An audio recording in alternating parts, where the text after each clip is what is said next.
King's Mountain was the first setback for Lieutenant General Charles Cornwallis's southern campaign. With his flank now exposed and his forces severely diminished, he was forced to withdraw from North Carolina into South Carolina. Heavy rain at the Catawba River forced him to make camp near Land's Ford and wait for the weather and his own health to improve. Far from his Charleston supply base and in a backcountry already stripped of forage, Cornwallis realized that the situation was becoming desperate. He would either have to win this campaign outright and soon, or abandon most of the previous year's conquests.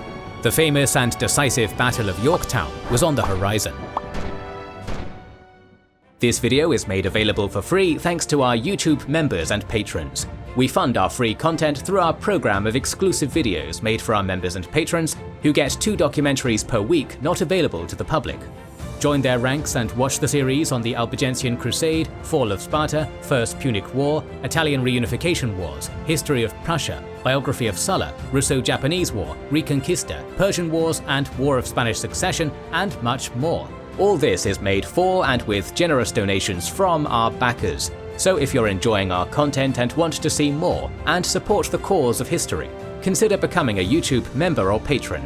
Join their ranks via the link in the description and pinned comment to learn our schedule, get early access to all videos, voting rights on future videos, and much more. You will be able to watch more than 100 exclusive videos today. Thanks for supporting us. Britain was losing the war. In India, France and its ally, the Kingdom of Mysore, were threatening the British East India Company's hegemony. In the Caribbean theatre, France gradually gained the upper hand and Sugar Islands fell. An attempt to retake the momentum by capturing Martinique was ruined by the Great Hurricane of 1780. The deadliest hurricane ever recorded in the Western Hemisphere sank 15 British warships and demasted 7 more throughout the Atlantic. In contrast, only 1 French frigate sunk. Worse, it left no tree or building standing on Barbados, including the naval facilities and ports. Survivors reported the fort's heavy cannons flying 100 feet into the air. It seemed nature itself had turned on Britain. Baton Rouge, Natchez, and Mobile in West Florida had all fallen to Spanish Louisiana's governor Bernardo de Galvez. Pensacola was saved when another hurricane scattered the Spanish fleet, but would not withstand another siege. Meanwhile, Gibraltar had survived its first trial, but the Great Siege was still unbroken. Lord North's government had been unpopular before France joined the war, and with the war going increasingly poorly, it was teetering toward collapse.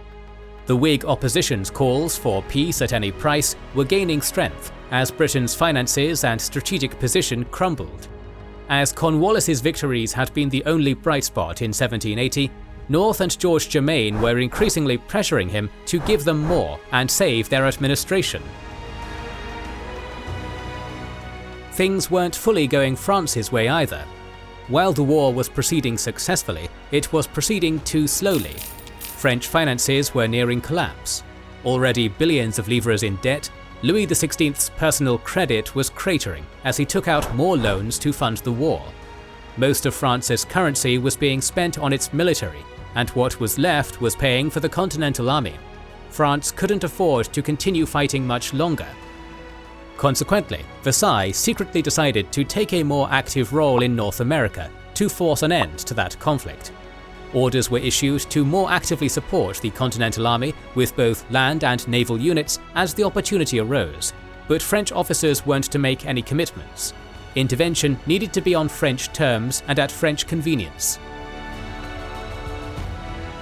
Meanwhile, 1780 had proved a mixed bag for George Washington and the Continental Army.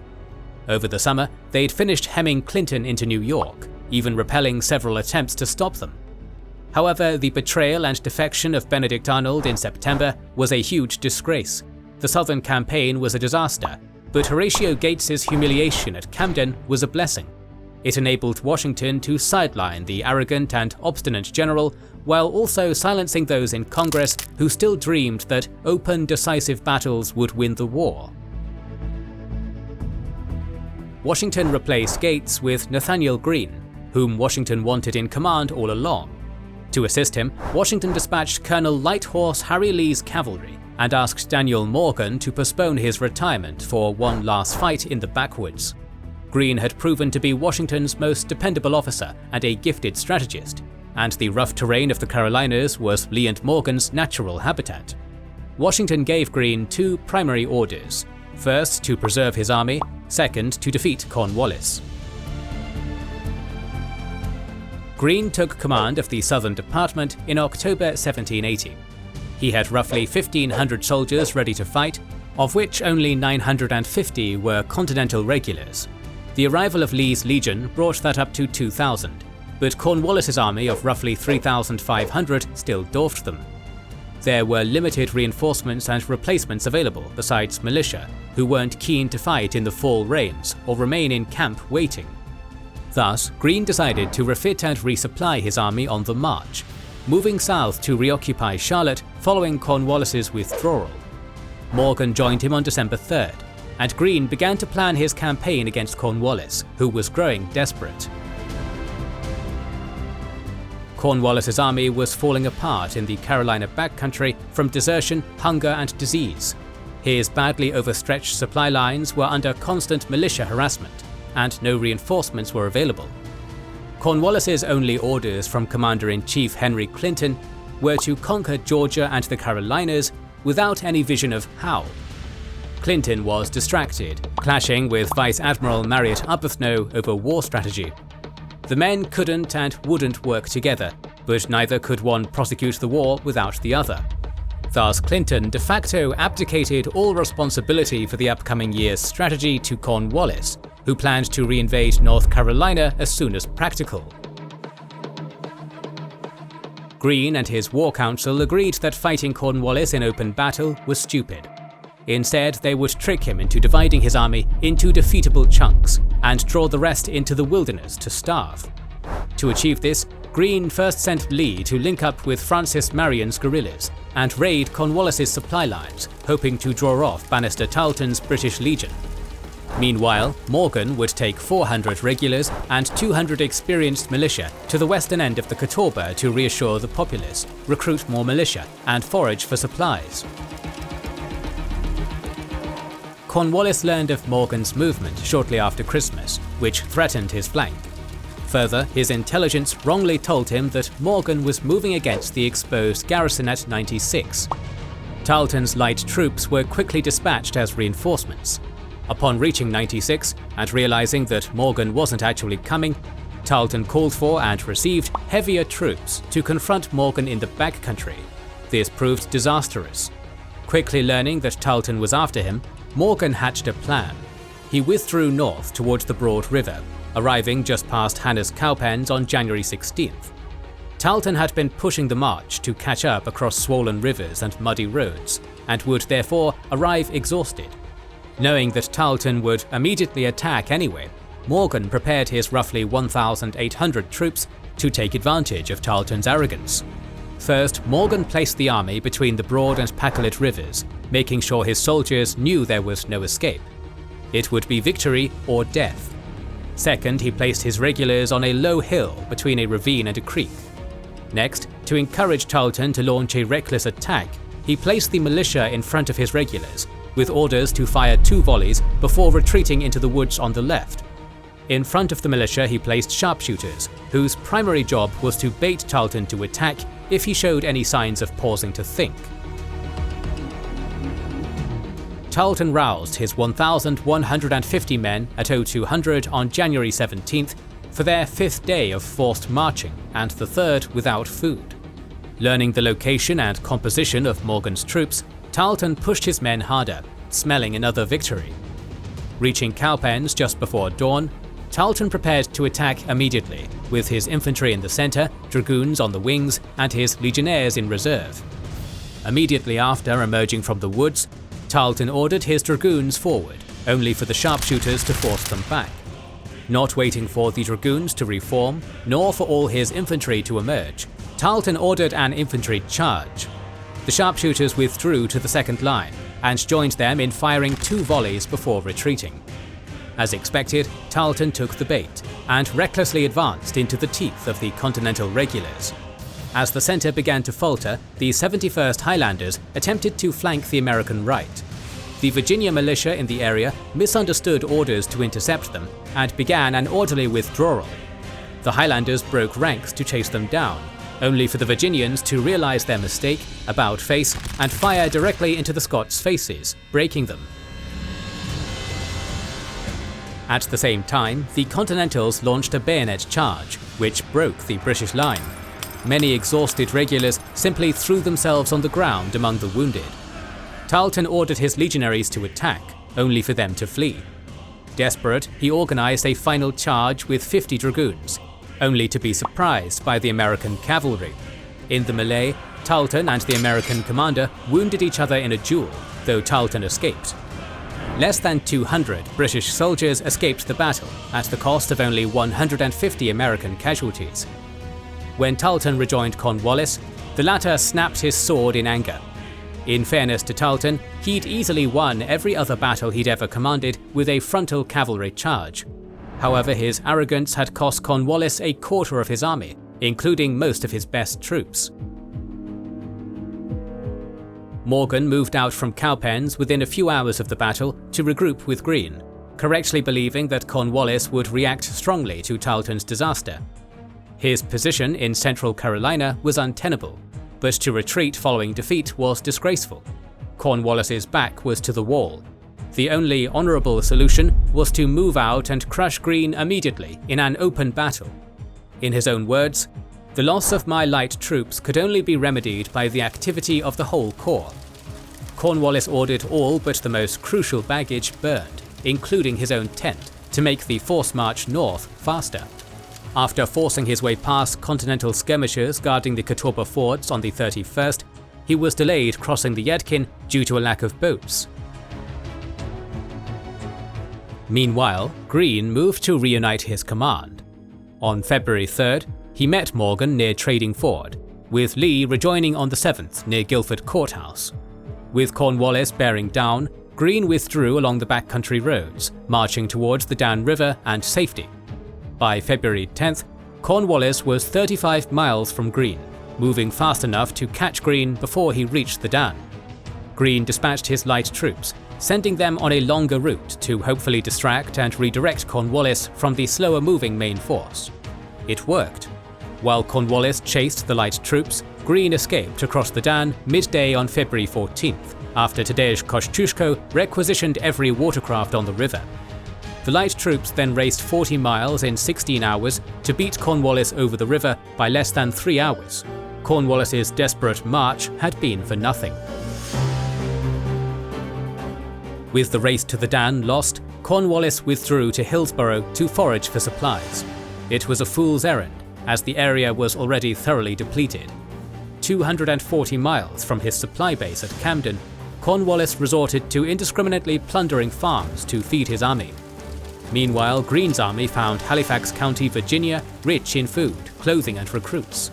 After a week's rest and refit, Greene dispatched Lee back across the Dan to discourage any remaining loyalists and capture or kill Tarleton if the opportunity arose. Cornwallis had placed his last hope for resupply on untapped loyalists flocking to the royal banner. About 400 loyalists under Dr. John Pyle from Chatham County answered. Lee found them on February 24th while looking for Tarleton. The Loyalists mistook Lee for Tarleton, who was supposed to escort them to Cornwallis, as the men wore similar uniforms. Once inside the militia's camp, Lee attacked, killing 93 and scattering the rest, breaking Loyalist morale and putting an end to them as a military force. Meanwhile, Greene recrossed the Dan on February 22nd. With his army reduced to 2,000 men by disease and desertion, Cornwallis moved south across Alamance Creek, still hoping to receive Loyalist reinforcements before engaging. Greene made camp 15 miles away to pin down Cornwallis. By March 6th, it was clear to Cornwallis that he had to force a battle and marched out of camp. Greene, reinforced by North Carolina militia to 4,400 men, retreated to Guilford Courthouse and made ready to fight. The two armies first clashed before dawn as the scouts collided near New Garden Meeting House. Greene used the now retired Morgan's tactic of deploying his army in 3 lines. the first behind a split-rail fence composed of North Carolina militia and Virginia riflemen, the second the Virginia militia, the third his Continentals and artillery. Cornwallis arrived on the field around 1330 and attacked in 2 assault columns. The battle developed as at Cowpens, with the first 2 American lines firing into the British before retiring behind the third. However, unlike at Cowpens, the British were rested and began pushing through the third line. Then a Continental countercharge threatened to overwhelm the British line. Realizing the danger, Cornwallis ordered his cannons to fire grapeshot into the melee, killing both Continentals and his own soldiers, but successfully stopping the melee. To avoid another Camden, Greene withdrew. Cornwallis won the battle, but it was utterly Pyrrhic. He'd suffered 526 casualties, rendering his army combat ineffective, and gained nothing but more uninhabited wilderness. His efforts to spin the battle as a great victory were laughed out of Parliament. Adding insult to injury, his men had no tents and suffered through torrential rains for the next several days. Greene had about 300 casualties, but his strategy had always been, as he said, "We fight, get beat, rise and fight again." Cornwallis retreated to Hillsborough again raised the royal standard to call for loyalists, and again none came. Lacking any other choice, he was forced to march for Wilmington, hoping the Royal Navy could resupply and reinforce him. Greene marched on Camden to lure Cornwallis back, but he didn't take the bait. So Greene went on the offensive. By October, he'd retaken the southern interior, with the British only holding Charleston and Savannah. Cornwallis reached Wilmington on April 7th to find limited supplies and paltry reinforcements. London had begun to communicate directly with Cornwallis, violating chain of command protocols and leaving Clinton uninformed. Thus, Clinton didn't know how desperate Cornwallis actually was, and hadn't prepared the needed relief. This left Cornwallis conflicted. His only orders from Clinton were to remain in the Carolinas, but that was impossible without substantial reinforcements. The nearest source was in Virginia, where British Brigadier Benedict Arnold and Major General William Phillips were campaigning. Pressured by Germain to move north and secure Virginia, Cornwallis abandoned the Carolinas and began marching north. Back north, the British had been wreaking economic devastation on Virginia, while Marquis de Lafayette and Baron von Steuben harassed them, under orders to first preserve their armies and second, summarily hang Arnold. Phillips and Arnold were camped near Petersburg when Cornwallis sent word that he was moving to link up with them. As he did so, he indiscriminately looted and burned every farm he came across, seeking food and horses for his soldiers and the nearly 12,000 slaves following him. Cornwallis arrived on May 19th, finding Phillips dead of fever and the soldiers grumbling about being led by a traitor. Taking command, Cornwallis sent Arnold back to New York to finally inform Clinton about the situation. While waiting for the response, he decided to execute Phillips's orders from Clinton to fortify either Yorktown or Portsmouth, choosing the latter. On the way, he engaged with Lafayette, winning some minor engagements. Meanwhile, on May 6th, Washington received good news. The French army under Comte de Rochambeau, which had been defending the French fleet holding in Newport for the past year, was being released to him, and the Caribbean fleet, now under Comte de Grasse, might be able to come north to help him in late summer. He'd finally have the numbers for decisive action. Meanwhile, Clinton was furious at Cornwallis, knowing the southern colonies were now lost again. However, it was too late to turn him back, and Clinton had bigger problems. The French arrived in Washington's camp on July 7th, and it looks like they were planning to storm New York. Already confused or uninformed about Cornwallis's position, Clinton sent 2 letters, one ordering Cornwallis to move to Yorktown, the other to Williamsburg, ordering to send all unneeded troops to defend New York. As he was already en route to Portsmouth, Cornwallis chose to move there instead. On July 20th, as troops were loading into transports, new orders arrived.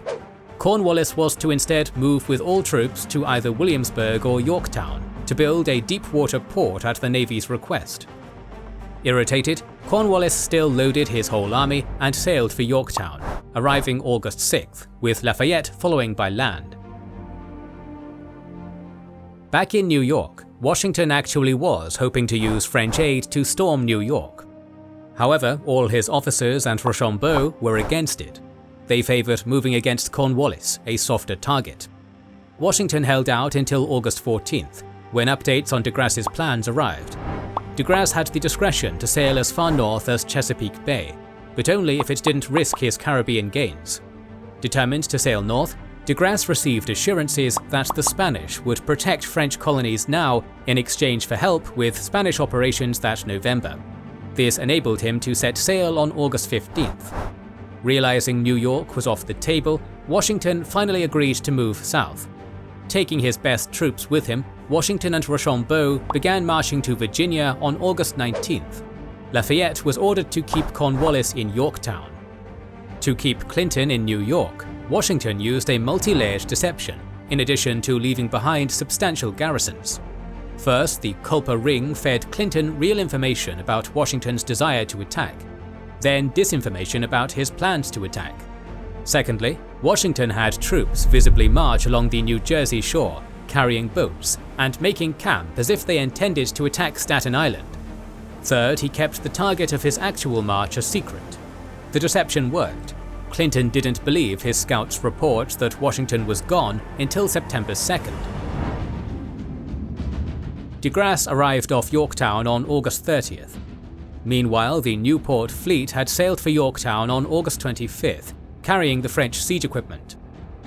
The British were aware of both movements, and Rear Admiral Thomas Graves, Arbuthnot's replacement, sailed with 5 New York-based capital ships and 14 from the Caribbean fleet to intercept de Grasse. On September 5th, Graves was surprised to find de Grasse's fleet in the Chesapeake, who was in turn surprised to see Graves at all. While de Grasse scrambled to get his 24 capital ships into fighting order, Graves moved to block the bay's mouth. Concerned about shoals and already leaky ships, Graves didn't try to intercept the French as they formed up. Instead, he waited until 1400, when the French were moving east from the bay entrance, to order his ships to wear and engage. The fleet's vanguards engaged at 1600, with the centres engaging around 1700. The battling fleets drifted eastwards until nightfall. The older British ships took more damage than the French, but the battle was otherwise a tactical draw. The fleets continued drifting without engaging until September 9th, when the Newport fleet successfully entered the Chesapeake. Having accomplished his mission, de Grasse returned to Yorktown, while Graves sailed to New York for repairs. Washington arrived outside Yorktown on September 17th after stopping to visit his home, Mount Vernon, for the first time since the war began. By September 26th, the army of roughly 9,000 American regulars and militia and 11,000 French soldiers was assembled, and the order was given to lay siege. The Allied forces bombarded Cornwallis's 9,000 troops, gradually moving closer to the city over the coming weeks. Despite constant pleas for help from Cornwallis, no help ever came from Clinton. Clinton had promised to send 5,000 reinforcements and later a relief force, but Clinton's War Council concluded that until control of the sea was re-established, relief was impossible. It would take too long and be too costly to march to Virginia, assuming they could even break out. Thus, any relief had to wait for the fleet to be repaired. Graves wasn't ready to sail until October 19th, which was too late to save Cornwallis. Following the Allies successfully storming his redoubts, Cornwallis attempted to cross the York at Gloucester Point, only for a storm to wreck his boats. With the bombardment intensifying and no relief in sight, Cornwallis surrendered on October 17th. Cornwallis asked to receive the honours of war, only to be told he'd get the same honours shown to Benjamin Lincoln's army at Charleston. Humiliated, Cornwallis refused to surrender in person, claiming illness.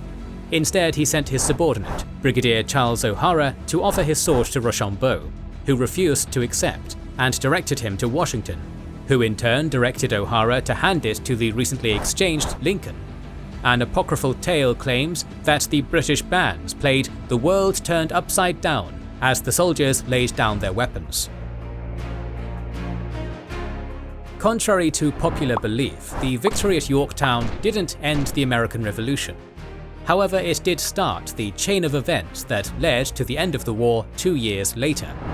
In our next episode in this series, we will begin wrapping up the conflict that birthed the modern world's premier Western superpower. To make sure you don't miss that, make sure you are subscribed and have pressed the bell button to see it. Please consider liking, subscribing, commenting and sharing, it helps immensely. Recently, we've started releasing weekly Patreon and YouTube member exclusive content. Consider joining their ranks via the link in the description or button under the video to watch these weekly videos, learn about our schedule, get early access to our videos, access our private Discord, and much more. This is the Kings and Generals channel, and we will catch you on the next one.